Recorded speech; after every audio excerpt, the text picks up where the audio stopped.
Rwanda. Reka rero nkubwire n'ubushize jenoside ijya kuba Yego. ubundi ubutaka bw'u Rwanda yari yarabujemo. Yari yabujeho. Rero ndagira ngo nkubwire iteka ryose ujye utinya umuntu wiyita umwami w'abami. Umwami w'abami. Ariko biriya bivuga ni Imana mu isi. Birakaze. Ntabwo bikaze, none si ibyo mvuga si ukuri. Ni Imana mu isi.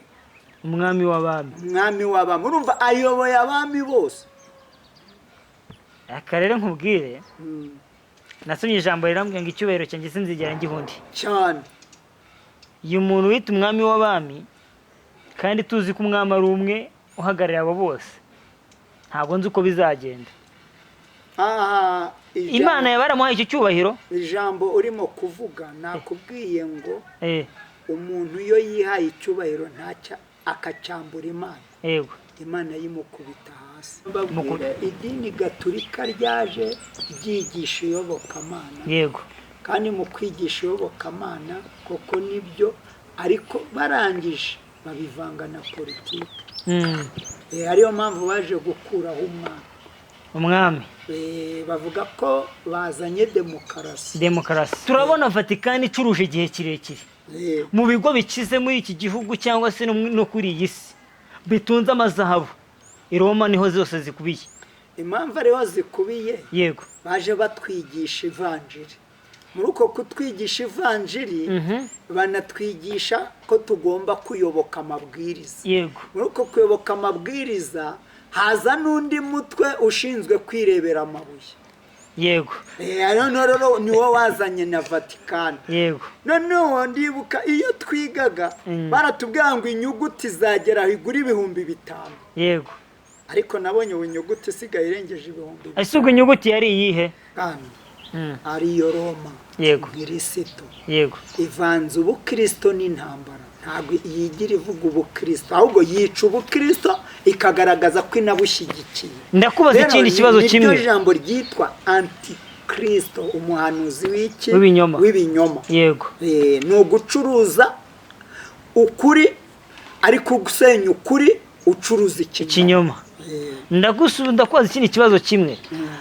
Mmerutse kumva igitabo kimwe umuhanga yari ari mu gusoma avuga ati ibi byose byazanywe na Roma mu gihe iki, nyamara kandi intambara zose zagiye zibaho usanga Roma ziri inyuma. Intambara zari uyu munsi wa none Roma ntirimo kuzicuruza, nk'uko umbwiye ngo icuruza ikinyoma isenya ukuri. Ko turimo kubona kandi imbaraga za Roma zongera zifata igice kinini cyo muri iyi si, kandi tukongera tubona izi imbaraga zayo zigaruka mu bakristo. Turi kugendana ziza kubacuruzamo ibya bucuruzi bwabo. None ikiza gukurikira ibi byose ni iki? Suko n'ubundi ntambara no hirya no hino zikomeza kuba nyinshi. Ubundi Vatikani se idacuruza ikinyoma niba yigisha kuba abakristo. Yego. None uyu munsi bakaba barimo gufunga amadini bakazamura kugurisha za wese abantu bihagarika, kandi ngira ngo kwihagarika ni itegeko. Yego. Si ubucuruzi, si iki. Urumva umuco wabo hari aho wagiye cyangwa urakomeje. N'ubundi umuco ni wa wundi. Ntago barareka icyo bari baterekeje. Ikindi kintu nkubaza ko twagiye tubona ibintu bigiye bitandukanye hirya no hino kuri iyi si turiho. Papa avuga yuko iby'ubutinganyi ari nta kibazo, tukagenda twumva izindi nkuru z'abapadiri bagiye babyara ku ruhande yagiye areka atakwe mu nshingano. Ibyo bintu byo ubivugaho iki? Urabinsubiza icyarimwe ko ari bibiri. Icyo ndagusubizamo ni kimwe. Nakubwiye ko inshingano ari ukwisha muri Kristo kugira ngo asenye imbaraga z'abakristo. Noneho ubwo we azamura ikinyoma cya antikristo. Uriya niwe muhanuzi w'ibinyoma wa byose. None wari uzi ko ari nde?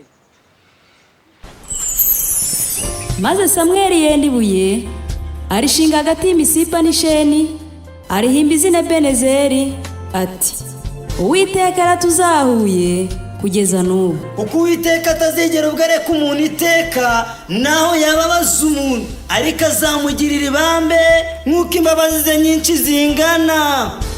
Amahoro y'Imana, inshuti bakristo bavandimwe bakunzi ba groupe Benezeri TV, nongeye kubasuhuza cyane kuri uyu munsi. Muranaho dushimye Imana yuko duhumeka umwuka w'abazima. Igitondo nk'iki ngiki cyangwa se umunsi nk'uyu nguyu nkwifurije ibihe byiza. Wowe twumvise ari ubwa mbere, reka mbanze nkwakire. Iyi ni groupe Benezeri TV, ngusabye gukora subscribe ndetse share na comment. Inkunga yawe ni ingenzi kuri twebwe. Nawe wayikoze, reka nkomeze nkubwira ngo Imana igumugisha. Njyewe mwumva kuri mikoro ni Prophet Isaac wo muri kuri kamera. Reka nawe mwakire abibwire. Murakoze. Murakoze cyane. Imana ibahe umugisha. Yego. Amazina ni Munyaneza Noah. Yego. Nkaba ndi umugabo ufite umugore n'urugo n'abana. Imana ibahe umugisha. Noah, turakwakiriye. Ndakeka atari ubwa mbere tukwakiriye. Murakoze cyane. Urakoze kugaruka gusura urugo. Imana ibahe umugisha. Nawe kandi. Amakuru y'iminsi? Amakuru ni meza. Wari ukomeye? Turaho turakomeye. Ndabona rwose Imana ikikurinze, irimo atemba itoto. Ni inshingano zayo. Ni inshingano zayo.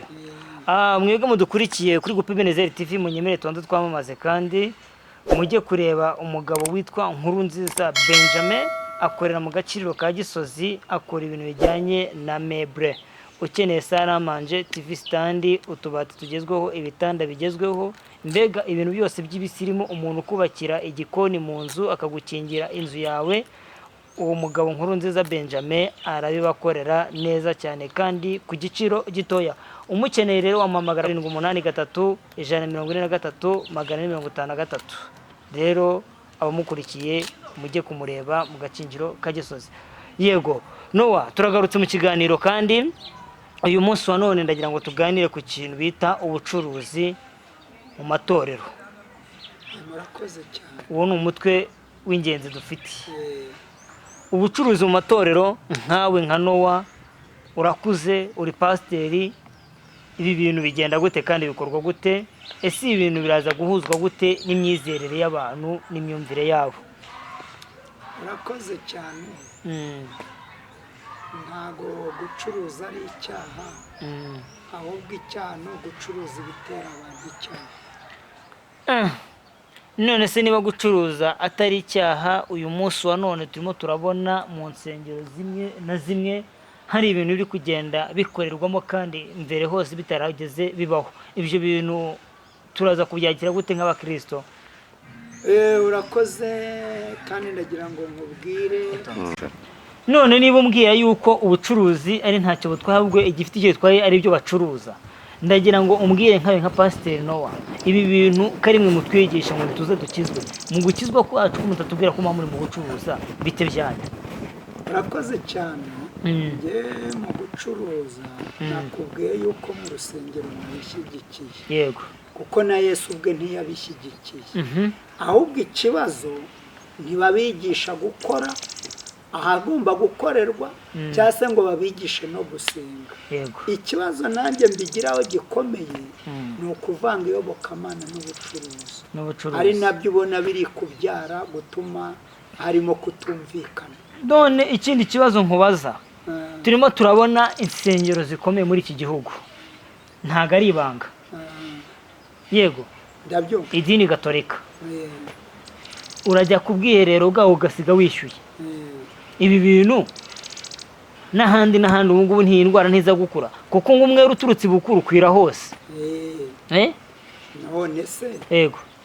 Urengagiza ubundi yewe ko mu bashenye u Rwanda ari bo baje bitwaje Kristo, kandi banarangiza bagahirika bamwe abandi bakabashyira hejuru, ari nabyo byabyaye jenoside.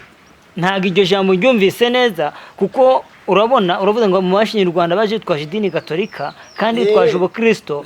Wadusobanura neza uko byagiye bigenda, kuko hari abantu badukurikiye batazi amateka. Mwiyo nkurikije average y'abantu bajyana dukurikira ngo se aje yabo, nsanga ari abantu bari munsi y'imyaka 30. Umuri munsi y'imyaka 30 yigishwa uko amateka yagiye abayeho. Ngize umugisha wo kubonana kandi hari icyo ubiziho. Tubwire byagenze bite, idini Gatolika bigenje gute? Undi ndagira mbabwire idini Gatolika ryaje ryigisha iyobokamana. Yego. Kandi mu kwigisha iyobokamana koko nibyo, ariko barangije babivanga na politiki. Ariyo mpamvu baje gukuraho umwami. Bavuga ko bazanye demokarasi. Mbega ishingiro rya byose kugira ngo ingoma ya cyami irangire, gatolika yabigizemo uruhare. Uyu munsi wa none turabona yuko Vatikani hari ibintu byinshi igiye ibitse turi kugendana. Turabona ari ibintu papa ari kugenda akora. Iyi ni intandaro yo kugira ngo n'umukristo wawe yongere acuruzwe, noneho mu gucuruzwa nta bindi bintu byabimo gutegura bashaka gukora. Oya, ntabwo ari ubu bibaye. Nukurikira mu mateka uzasanga bajya kwica nka Petero. Yego. Intumwa ya Yesu nibo bamwishe. Ndabyumva. Barangije banawo bakakiriza ariyo wumva ngo ni bazilika. Yitiriwe Petero. Mutagatifu Petero. Aribo bamwishe. N'abandi bagiye babaga ku ngoma y'umwami witwaga Nero. Ku ngoma y'umwami witwaga Nero. Ndabyumva neza cyane. None uyu munsi wa none imbaraga gatolika ifite hano mu gihugu cy'u Rwanda, urimo urabibona neza yuko hariya hahoze gereza nkuru yo mu Rwanda. Ahangaha mu mujyi urahabona hagiye kubakwa katedrale cyangwa se centrale. Yego, uranzu urimo urateganya yuko izurangira nta kindi kintu kibaye. Ndagira ngo nkubwire nshuti yanjye. Yego. Ntago nirirwa mvuga ibintu byinshi. Nyakubahwa Excellence. Yego. Wibuke ko yabonanye na Papa. Barabonanye. Ibyo baganiriye ntago tubizi. Ntabwo na gereza yimuwe. Ubwo rero icyo tugomba gutegereza ni Kristo, kuko ayo mageze vuga ngo ukora ibyiza ni umuntu kandi nukore n'ibibi ni umuntu. None ibyiza bikaba iby'Imana, ibibi bikaba ibya Satani. Ariko bibuke ko byose bisozwa n'umwana w'umuntu. Kandi n'Imana ikorera mu bantu. Imana yo ikorera muri byose, ntabwo ari abantu gusa. Imana ikorera muri byose kuko yaremye byose. None umuntu ahabwa icyo bita amategeko. None ndakubaza, aya mategeko umuntu ahabwa yahawe n'Imana cyangwa amategeko n'umuntu yishyirira? Yayahawe n'Imana, ariko umuntu ntiyayumvira, ahubwo yishyirira ahaye. Bishatse kuvuga ko umuntu yanze kuyoborwa n'Imana, ariyobora arangira akoze ibidakwiriye. Ari byo biri kuyobora uyu munsi bakabyitirira Imana atariyo yabikoze. Ikindi kibazo ndi kwibaza ahangaha, uvuze ko His Excellency yaganiriye na Papa, ntituzi ibyo baganiriye koko. Turi kugendana muri iki gihugu cy'u Rwanda, twagira umugisha reka mbyite uko nguko wo kugira karidinari. Turi kugendana, ugiye karidinari ni umuntu ukomeye mu gihugu. Turi kugendana, uyu munsi wa none murabona yuko Kiliziya ibyo irimo gukora umunsi wa none igurisha ubwiherero, reka mbivuga mu mazina yabyo, n'izo mbaraga igiye ifite, n'ibyo umbwira yagiye itegura byose. Ntago wansobanura ute ukuntu iminsi igiye kuza Papa tuzamubona kuri ubutaka bw'u Rwanda? Reka rero nkubwire, n'ubushize jenoside ijya kuba, n'ubundi ubutaka bw'u Rwanda yari yabujeho.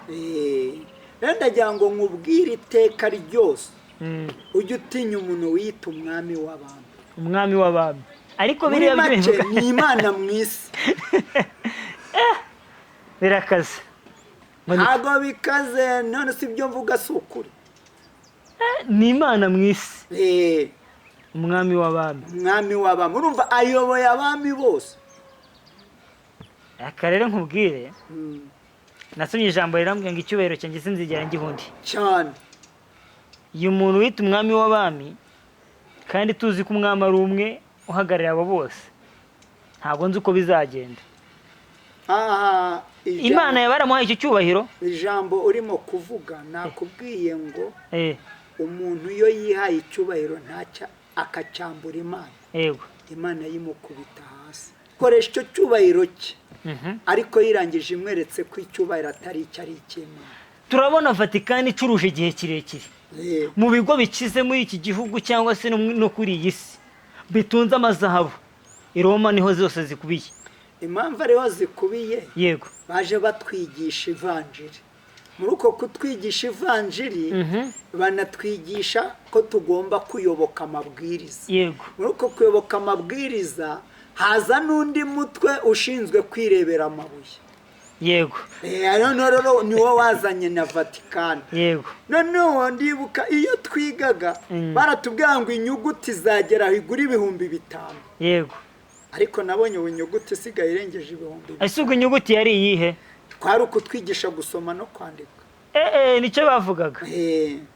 ubu icyo gihe byo byaranarenze. turanga batwigishiriza ubuntu. ngo ariko umunsi bazazigurisha ngo inyuguti zajya igurwa 5,000 ngo kandi ariko nsigaye mbona irenze 5,000. aho bajyana niba ubona umwana ari kwishyura hagati y'70,000 yego cyangwa se 120 kandi mbere wajyaga kwiga ukagura ikayi cyangwa se akaba igihe bayiguhaye ukishyura. ndagira ngo nkubwire ngo bavuga ngo ni amajyambere kandi amajyambere ndibuka ko neza ijambo ryavuga ngo nidukuza amajyambere ijambo ry'Imana tuzaba turitakaje. uko niko babwiye Abakorinto. yego n'uyu munsi rero niko biri gukora. amajyambere yarakuze arimo arakura ariko iby'Imana bikabura. none uyu munsi wa none ko turimo kubona kandi imbaraga za Roma zongera zifata igice kinini cyo muri iyi si kandi tukongera tubona izi mbaraga zayo zigaruka mu bakristo turi kugendana ziza kubacuruzamo iby'ubucuruzi bwabo. none ikiza gukurikira ibi byose ni iki? suko n'ubundi ntambara no hirya no hino zikomeza kuba nyinshi. ubundi Vatikani ariyo Roma yego Kirisito yego ivanze ubukristo n'intambara. ntabwo yigira ivuga ubukristo ahubwo yica ubukristo ikagaragaza ko inabushyigikiye. ndakubaza ikindi kibazo kimwe. niryo jambo ryitwa antikristo, umuhanuzi w'ibinyoma. yego ni ugucuruza ukuri ariko gusenya ukuri ucuruza ikinyoma. ndakubaza ikindi kibazo kimwe. mperutse kumva igitabo kimwe umuhanga yari ari mu gusoma avuga ati ibi byose byazanywe na Roma mu gihe iki nyamara kandi intambara zose zagiye zibaho usanga Roma ziri inyuma. intambara zari uyu munsi wa none Roma ntirimo kuzicuruza nk'uko umbwiye ngo icuruza ikinyoma isenya ukuri. none se idacuruza ikinyoma niba yigisha kuba abakristo yego none uyu munsi bakaba barimo gufunga amadini bakazamura kugurisha za wese abantu bihagarika kandi ngira ngo kwihagarika ni itegeko. yego si ubucuruzi si iki. urumva umuco wabo hari aho wagiye cyangwa urakomeje? n'ubundi umuco wawe ni wa wundi ntago barareka icyo bari baterekeje. ikindi kintu nkubaza ko twagiye tubona ibintu bigiye bitandukanye hirya no hino kuri iyi si turiho. papa avuga yuko iby'ubutinganyi ari nta kibazo, tukagenda twumva izindi nkuru z'abapadiri bagiye babyara ku ruhande yagiye areka atakuye mu nshingano. ibyo bintu byo ubivugaho iki? urabinsubiza icyarimwe uko ari bibiri. icyo ndagusubizamo ni kimwe. nakubwiye ko inshingano ari ukwisha muri Kristo kugira ngo asenye imbaraga z'abakristo. noneho ubwo we azamura ikinyoma cya antikristo. uriya niwe muhanuzi w'ibinyoma wa byose. none wari uzi ko ari nde? none ubu ngubu niba bimenyekanye yuko uyu munsi wa none papa cyangwa se uwo mwami w'abami nk'uko babivuga ari ubikurikiranye, ni izihe ngaruka zishobora kugera kuri Roma cyangwa se kuri Kiliziya? ingaruka bo ni izabo kuko bemeje kurwanya ukuri. kuko impamvu iyo urwanya ukuri uri mu kuri ntabwo uba uri mu kuri. Bibiliya ivuga ko ari ikinyoma. yego reka tugaruke hano mu gihugu cy'u Rwanda. twagiye tubona yuko hari ibintu byagiye bizamuka. tubona ibendera ry'abatinganyi rizamurwa no mu itorero ryacu rya ADPR. ibyo bintu byaragaragaye. uyu munsi wa none papa ashyigikiye ibyo bintu by'ubutinganyi. urabivugaho iki nk'umukristo? ubundi ntabwo biriya bijya kuba nge byantangaje. wari ubizi? icyantangaje cya mbere buriya nuko mubonye kera ariko mwacukumbuye umunsi Iyeri Kanayizayi bajyanaga muri Gaturika ngo bari guhuza amadini. yego buriya nicyo cyabanje ikibazo. mukunda kuvuga iby'inyuma mutabanje kureba imbere. iby'imbere ntabwo tuba tubizi cyane, ahubwo tuba dukeneye abantu nk'amwe b'abasaza muza kubitubwira. iby'inyuma iby'imbere mwabyibaye kuko impamvu ndi kubikubwira. yego baravuga ngo umwere uturutse ibukuru ukwira hose. bucya wakwiriye hose. Yego. kandi iteka iyo uri kuvuga ngo urarwanya urupfu, buriya nta muntu urwanya urupfu kereka Uwiteka wenyine. urupfu iyo rwaje ruragutwara, kandi iyo uvuze ngo baho ubaho. Yego. nta muntu urokora undi, buriya ndagira ngo nkubwire kirazira. Ntawe. Birakomeye kandi biragoye. None ikindi najya nkubaze, niba nta muntu ushobora kuba warokora undi muri iyi minsi ya none, twagiye tubona ibihe twagiye tunyuramo mu gihugu cyacu cy'u Rwanda, ibihe byashize, imyaka 30 irashize, jenoside mu gihugu cy'u Rwanda ibaye cyo bikomoje bavuga ko Kiliziya Gatolika yabigizemo uruhare, ariko twumva yuko u Rwanda rwagize abakoloni, hazamo n'abafaransa, hazamo n'ababirigi. Ibyo bintu byo ubiteranya gute nka Kiliziya Gatolika? ibyo bintu iyo biteranyije, Yego. ubundi ndagira ngo nkubwire muri kimwe, batwigishije ko gukunda Kristo no kubana nawe aribwo tuzabona amahoro. Yego. none ahubwo turagaruka tugasanga harimo intambara zirenze ya mahoro batubwiraga. Yego. kandi noneho wajya kure ugasanga bamwe bavuga ko ari abanyabwenge, nibo bateguye akaga. Biracyakomeje kugorana niba ari uko bimeze. Niyo mpamvu, kuko iyo umubwiye ukuri we aragaruka ngo ukuri ni iki. Ukuri ni iki? niwe rero umuntu wa mbere ubanza kwica ukuri. Ariko si ubundi nanjye reka nkubaza, ubundi ukuri ni iki kuri umuntu mukuru? ubundi ukuri niyo uhisemo icyo ugomba kuba cyo. Yego. ukaba cyo, ariko utishushanya ujya kurarira mu bindi, ahubwo ukaguma mu cyo wahisemo. niko kuri. Uko niko kuri. Nabajije undi muntu umwe turi kwiga ambwira ati ukuri ni iki? Ambwira ati reba mugabo mwene data, ukuri ni ikinyoma gihuriweho n'abantu bose. Yesu urumva ikinyoma gihuriweho n'abantu bose ari ukuri? Yesu kandi avuga ngo niwe nzira n'ukuri n'ubugingo, umuntu uzajya kwa data atamujyanye. ubwo Yesu nawe yaba yarakoze ikinyoma. None tugana ku musozo kandi tugaruke kuri iyi ngingo gatoya, ko tubona Kiliziya Gatolika mu gihugu cy'u Rwanda itangiye kugurisha ubwiherero. Uyu munsi wa none ntabwo tuza kubona itorero rya ADEPR n'andi matorero naheza kwigana izo gahunda. Ndaguha urugero rwa hafi, tubona ko RGB yasabye kubaka ibintu bigezweho, kandi ibyo bintu bigezweho hari icyo bikwiye byafasha. Ntibizabe intandaro ADEPR nayo ivuga ati twubatse amatoilette meza hajyamwo amazi mujye mwishyura. nakubwiye ngo umwere uturutse bukuru bucya wakwiye hose. ariko umukristo nyamukristo ikintu asabwa, arasabwa we kwihangana. kandi uko birivuga ngo intwari zirataka zinyinyiriwe. ubu rero ntabwo ari intwari ziri gutaka, ahubwo harataka intwarane. ntacyo imfura ishinjagira ishira. kandi byose buriya hari icyo biba byatugeneye kugira ngo bitubwire. none nagira ngo ndabona ufite Bibiliya aho ngaho, hari icyo waba ugiye kutubwira kijyanye n'ijambo ry'Imana? urakoze cyane. ndagira ngo nkubwire, yego, kugira ngo urebe uyu tugiye kuganiraho n'umugabo bita Dogita Luka, wemeye kugendana na Yesu. yego. Bibiliya ivuga ngo yari umugiriki. yari umugiriki. mu kuba umugiriki azaje kwiga ubudogiteri wahoze umbwira i Yerusalemu. yego. noneho arangije aje asanga izo ntumwa ziri kwigisha, zirakora ibitangaza, nta mashuri zize. yego. aricara arabanza areba, kandi we yaraje kwiga bya bindi abona hari abari kubikora batize. rero ndagira ngo wenda usome. yego. nsomera igice cya 2 umurongo wa 19 ugeze ku murongo wa 19 ugeze ku murongo wa 20. yego. ubutumwa bwiza uko bwanditswe na Luka, cyangwa se Evangelii ntagatifu kwanditswe na Luka, ibice 2 umurongo wa 10. byakozwe n'intumwa. Ibyakozwe n'intumwa ntabwo ari ubutumwa bwiza. yego byari igitabo kimwe, ariko kivamo, kuko hamwe yavuze ubutumwa bwiza, ahandi avuga amateka y'umukristo, ndetse avuga n'amateka ya Isirayeli. niyo mpamvu byitwa ibyakozwe n'intumwa. ibyakozwe n'intumwa, kandi akaba ari we yari umwigisha. yego. ibice 2 umurongo wa 19 n'uwa 20. yego. nzashyira amahano mu isi, nzashyira amahano mu ijuru. nibyo? yego.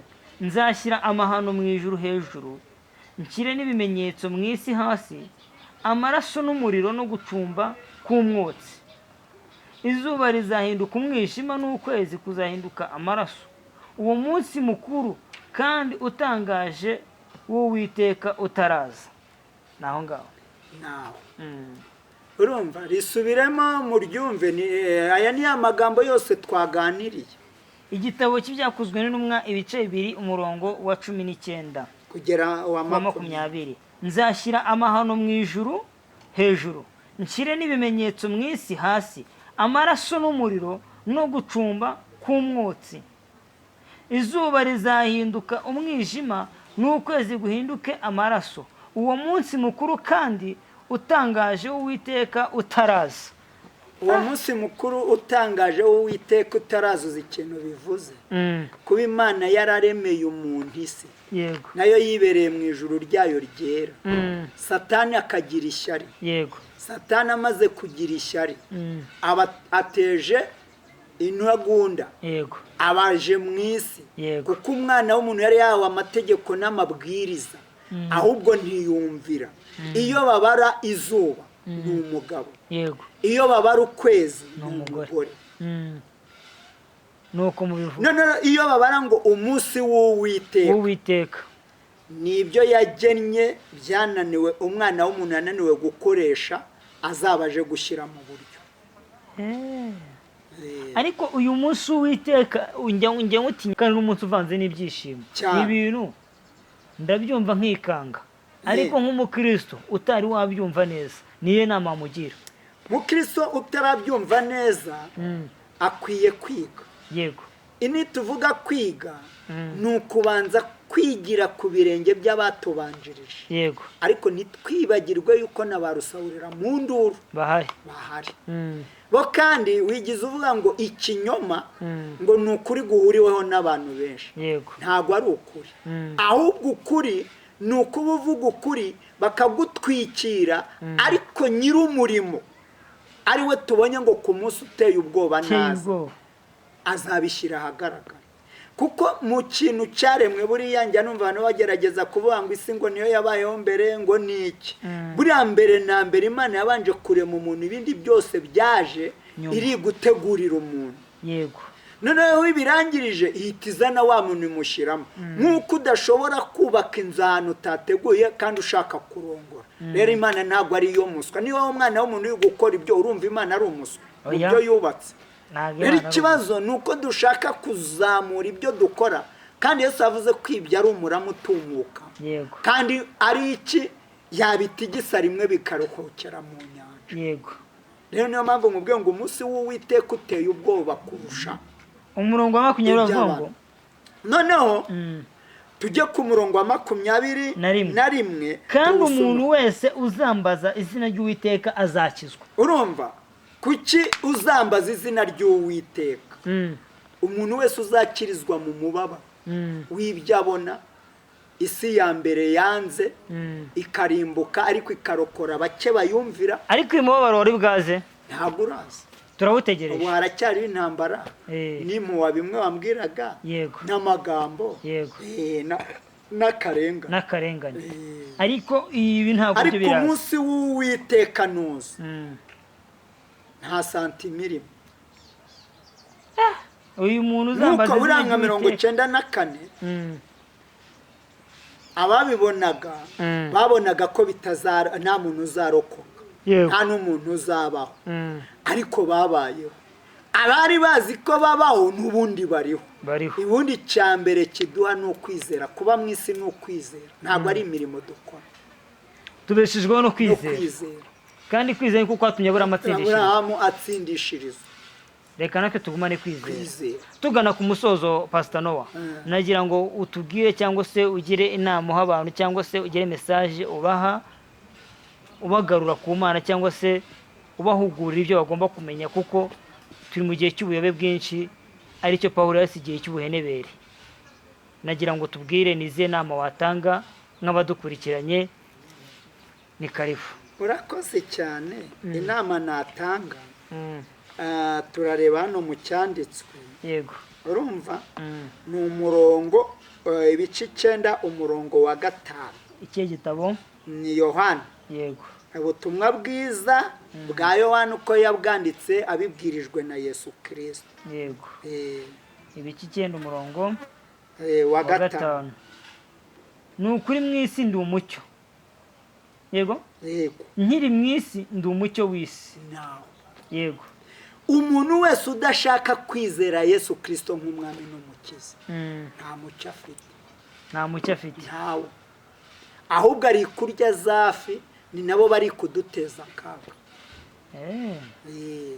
Bya bindi wambazaga ndi umucyo w'isi. None uyu munsi wa none ko tubona yuko abantu bari mu isi batari umucyo w'isi. Nyine niyo bya bindi wazumbaza bigisha Kristo barangiza bakamushenyesha gucuruza Kristo, kandi Kristo ntago yigize aco ahubwo yaje aje gukiza, ntago yaje aje gucuruza. Tuvuze ku mbaraga za Roma, tuvuga Kiliziya Gatolika mu Rwanda uburyo iri gucuruza ubwiherero ku bakristo bayo, yigishije ubutumwa bwiza, kandi tubona ko Kiliziya igiye jenoside yo kuba yari bifitemo urundi ruhare rukomeye, uretse ko uyu munsi wa none kubivuga sinzi ko byemewe, sinzi ariko amateka abantu badashaka kugaragaza. Yego. Ariyo mpamvu kuri gupfukiranwa bakazamura ikinyoma ngo niko kuri kuko ari benshi. Abo kuyavuga siko kuyamara, ukiyaza cyane bwa burimo bukavamo cyane. Reka ngushimire, kandi aba badukurikiranye nifuzaga ko abaha nimero yawe, niba ari n'ikinyamakuru nawe ufite bakaba bakujoyininga, bakaba bagukurikirana, abakunzi ba Groupe Ebenezer TV, abanyarwandakazi n'abari hanze y'u Rwanda bose. Urakoze cyane. Ni 07 08 88 88 50 50 40 14 14 07 08 88 88 50 40 14. Urakoze cyane, Imana iguha umugisha, kandi imvura igwa nisubira uzagaruke. Ndumva wasenga Imana. Mana urakoze ubera hose icyarimwe. Haleluya. Mu mugambi w'ibyo waremye turagusanga utwambika imbaraga. Yego. Ubwami bwawe bukomeze kubana natwe, kandi uturinde mwami umubi. Yego. Uduhe guhagarara tudatsinzwe n'uburiganya bwa Satani. Mwuka wera akomeze kutuyobora mu izina rya Yesu Kristo w'i Nazareti. Amen. Amen. Amen. Murakoze cyane. Imana ibahe umugisha.